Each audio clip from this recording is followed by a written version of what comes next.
might have squired a Gabor sister in the 50s.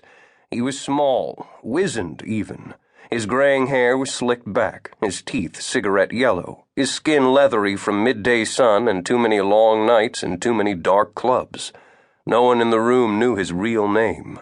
When captured, his passport read Monty Scanlon, an Argentinian national, age 51. The age seemed about right, but that would be about it. His fingerprints had not popped up in the NCIC computer banks. Facial recognition software had come up with a big goose egg. "We need to speak alone." "This is not my case," Scott said again. "There's a U.S. attorney assigned to you." "This has nothing to do with her." "And it does with me?" Scanlon leaned forward.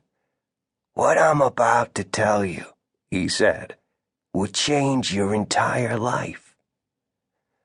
Part of Scott wanted to wiggle his fingers in Scanlon's face and say, "Ooh." He was used to the captured criminal mindset, their serpentine maneuverings, their quest for an edge, their search for a way out, their overblown sense of importance. Linda Morgan, perhaps sensing his thoughts, shot a warning glare across his bow. Monty Scanlon, she'd told him, had worked for various connected families for the better part of 30 years. Rico hungered for his cooperation in a starving man near a buffet way. Since his capture, Scanlon had refused to talk, until this morning. So, here Scott was. "Your boss," Scanlon said, gesturing with his chin at Linda Morgan. "She hopes for my cooperation." "You're going to get the needle," Morgan responded, still trying to give off the scent of nonchalance. "Nothing you say or do will change that."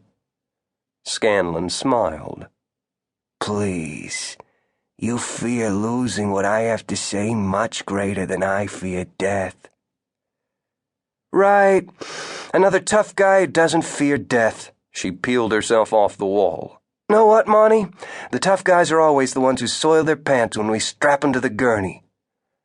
Again, Scott fought off the desire to wiggle his fingers, this time at his boss. Scanlon kept smiling. His eyes never left Scott's. Scott didn't like what he saw. Scanlon's eyes were, as one would expect, black and shiny and cruel. And Scott might have been imagining things. Maybe he saw something else there. Something beyond the standard vacancy. There seemed to be a pleading in the eyes. Scott couldn't turn away from them. There was regret there, maybe. Remorse, even. Scott looked up at Linda and nodded. She frowned, but Scanlon had called her bluff. She touched one of the beefy guards on the shoulder and gestured for them to leave. Rising from his seat, Scanlon's lawyer spoke for the first time. "Anything he says is off the record." "Stay with them," Scanlon ordered. "I want you to make sure that they don't listen in." The lawyer picked up his briefcase and followed Linda Morgan to the door. Soon Scott and Scanlon were alone. In the movies, killers are omnipotent. In real life, they are not. They don't escape from handcuffs in the middle of a high-security federal penitentiary. The Beef Brothers, Scott knew, would be behind the one-way glass. The intercom, per Scanlon's instructions, would be off. But they'd all be watching. Scott shrugged a "well" at him. "I am not your typical assassin for hire." "Uh-huh." "I have rules." Scott waited. "For example, I only kill men." "Wow," Scott said. "You're a prince." Scanlon ignored the sarcasm. "That is my first rule. I kill only men, no women." "Right.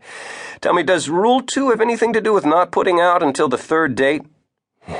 "You think I'm a monster?" Scott shrugged as if the answer was obvious. "You don't respect my rules?" "What rules? You kill people. You make up these so-called rules because you need the illusion of being human." Scanlon seemed to consider that. "Perhaps," he allowed.